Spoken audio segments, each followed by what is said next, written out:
The U.S. national debt. It's become way more than just a number you see on the news. You should think of it more like a diagnosis of the country's overall financial health.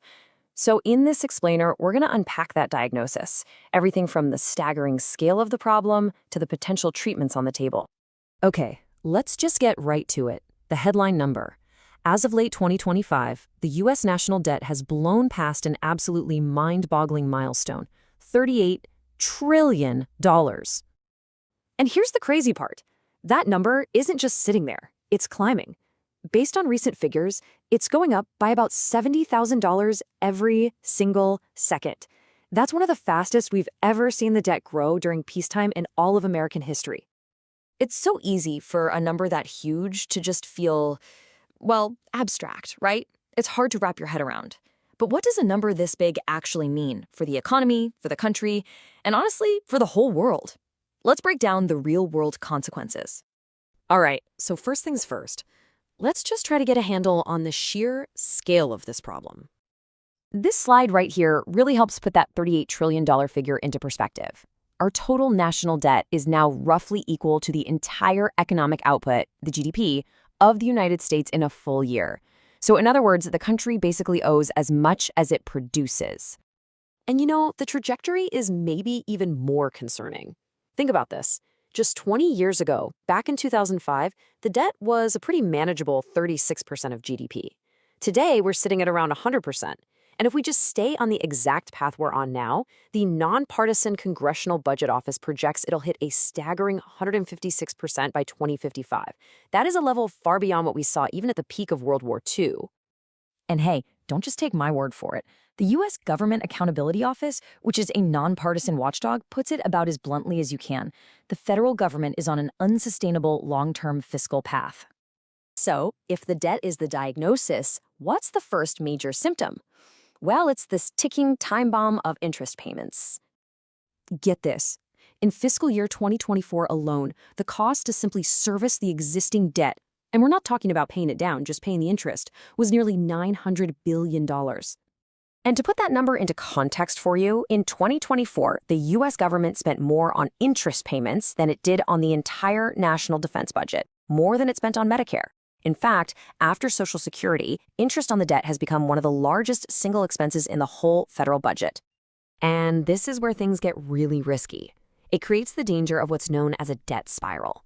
That's a vicious cycle where the government has to borrow more money just to make the interest payments on the money it's already borrowed. It causes the total debt to compound faster and faster. Now, you might be thinking, okay, this sounds like America's problem. But this isn't just an American problem. The U.S. debt has massive global implications.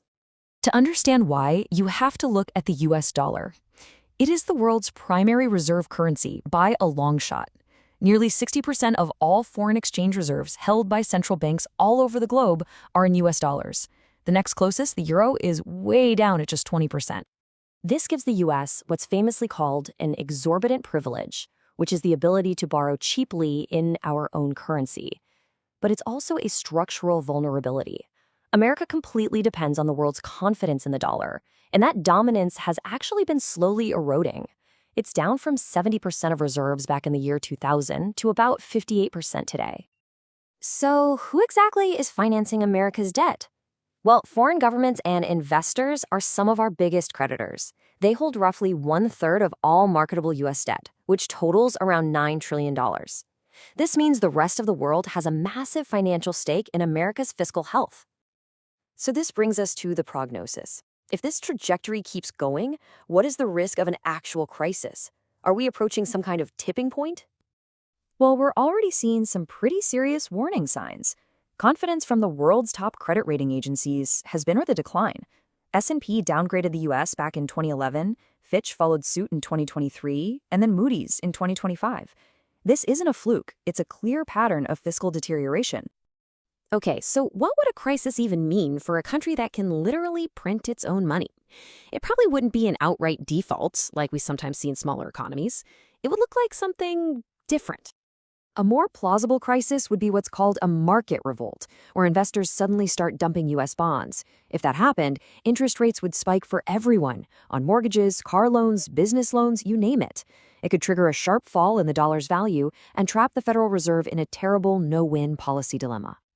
So, given these really serious risks, what's the treatment plan? Well, the path forward is narrow, and it involves a menu of very, very difficult choices. Economists pretty much agree that any real solution is going to involve a combination of three politically difficult paths. First, spending restraint, which means reforming major entitlement programs like Social Security and Medicare. Second, revenue enhancement, which is a fancy way of saying comprehensive tax reform. And third, pro-growth policies to help the economy expand faster than the debt. And there is a clear consensus on one thing from nonpartisan sources like the CBO and the GAO. The longer action is delayed, the more drastic the eventual adjustments will have to be. Every single year of inaction just makes the problem harder and the medicine more painful to swallow. Which leaves us right here. The diagnosis is clear, the path is unsustainable, the potential treatments are well known. The only real question left is whether there is the political will to act before a crisis forces our hand.